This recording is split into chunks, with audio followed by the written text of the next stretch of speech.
ಹೋರಾಟವನ್ನು ನಡೆಸುತ್ತಿದ್ದಾರೆ. ಅದೇ ರೀತಿಯಲ್ಲಿ ಇವತ್ತು ಕುಡಿಯುವುದಕ್ಕೆ ಇಲ್ಲಿ ರೈತರಿಗೆ ನೀರಿಲ್ಲ, ಇವತ್ತು ವಿದ್ಯುತ್ ಇಲ್ಲ, ಮೈನ್ ಗೇಟ್ ಇಲ್ಲ, ಇವತ್ತು ಮೈನ್ ಗೇಟು ಮತ್ತು ಈ ಶೌಚಾಲಯಗಳು ಇಲ್ಲ.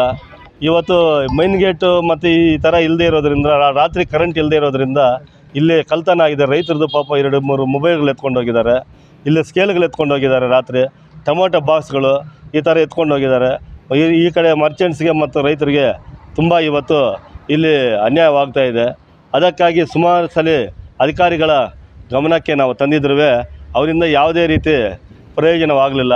ಅದಕ್ಕಾಗಿ ನಾಳೆಯಿಂದ 9:30 ಬೆಳಗ್ಗೆ 9:30 ಗಂಟೆಗೆ ನಾವು ಧರಣಿ ಮಾಡಬೇಕೆಂದು ತೀರ್ಮಾನ ಮಾಡಿದ್ದೀವಿ.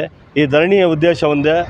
ಇವತ್ತು ಇಲ್ಲಿ APMC ಮಾರುಕಟ್ಟೆಯಲ್ಲಿ ಇವ್ರಿಗಿಷ್ಟ ಬಂದಂಗೆ ಇವತ್ತು ಶುಲ್ಕವನ್ನು ವಸೂಲಿ ಮಾಡುತ್ತಿದ್ದಾರೆ. 1,000 ರೂಪಾಯಿ, 1,500 ರೂಪಾಯಿ ಅದನ್ನು ಸರ್ಕಾರಕ್ಕೆ ಪಾವತಿ ಮಾಡ್ತಾಯಿಲ್ಲ. ಮತ್ತು ಇಲ್ಲಿ ಕುಡಿಯುವುದಕ್ಕೆ ನೀರಿಲ್ಲ, ರೈತರಿಗೆ ಒಳ್ಳೆ ಶೌಚಾಲಯ ಇಲ್ಲ, ಒಂದು ಮೈನ್ ಗೇಟ್ ಇಲ್ಲ, ವಿದ್ಯುತ್ ಇಲ್ಲ. ಈ ಥರ ಅನೇಕ ಸಮಸ್ಯೆಗಳಿರೋದರಿಂದ ನಾಳೆ ಮರ್ಚೆಂಟ್ಸು ಮತ್ತು ಇಲ್ಲಿ ರೈತರು ಮತ್ತು ಬೇರೆ ಕಡೆಗಳಿಂದ ಬರುವಂಥ ಎಲ್ಲ ವ್ಯಾಪಾರಸ್ಥರು ನಾಳೆ ಸಾಮೂಹಿಕವಾಗಿ ಧರಣಿ ಮಾಡಬೇಕು. ಇದು ಪರಿಷ್ಕಾರ ಆಗೋವರೆಗೂ ಇದು ಧರಣಿ ಮಾಡಬೇಕು ಅಂತ ಎಲ್ಲ ತೀರ್ಮಾನ ಮಾಡಿಬಿಟ್ಟು ಇವತ್ತು APMC ಮಾರ್ಕೆಟು ನಮ್ಮ ಮೇಡಮ್ ಅವ್ರಿಗೆ ನಾವು ಅರ್ಜಿ ಕೊಡುವುದಕ್ಕೆ ಇವತ್ತು ನಾವೆಲ್ಲ ಬಂದಿದ್ದೀವಿ. ಇವತ್ತು ಈ ಸಮಸ್ಯೆಗಳು ಪರಿಷ್ಕಾರ ಆಗೋವರೆಗೂ ನಾವು ಎಲ್ಲ ಮರ್ಚೆಂಟ್ಸು ಮತ್ತು ರೈತರು ಧರಣಿ ಮಾಡುವುದಕ್ಕೆ ನಿರ್ಧಾರ ಮಾಡಿದ್ದೀವಿ. ಕಾರಣ ಏನಂದರೆ, ಸುಮಾರು 3 ವರ್ಷಗಳಿಂದ ಮಂಡಿ ಬಾಡಿಗೆಯನ್ನು ತಿಂಗಳ ನಾವು ಕಟ್ತಾಯಿದ್ದೀವಿ. ವಿದ್ಯುತ್ ಸಂಪರ್ಕ ಇಲ್ಲ. ಸುಮಾರು ಸಲ 4-5 ಸಲ ಮೀಟಿಂಗ್ಗಳು ಮಾಡಿದ್ದಾರೆ. ಸುಮಾರು 1 ವರ್ಷದಿಂದ ಕೇಳ್ತಾನೆ ಇದ್ದೀವಿ. ಇವತ್ತು ವಿದ್ಯುತ್ ಕಡಿತ ಮಾಡಿರೋದ್ರಿಂದ ಇವತ್ತು ತೂಕಗಳು ಹಾಕದೆ ಇವತ್ತು 2 ದಿವಸದಿಂದ ಕರೆಂಟ್ ಇಲ್ಲ.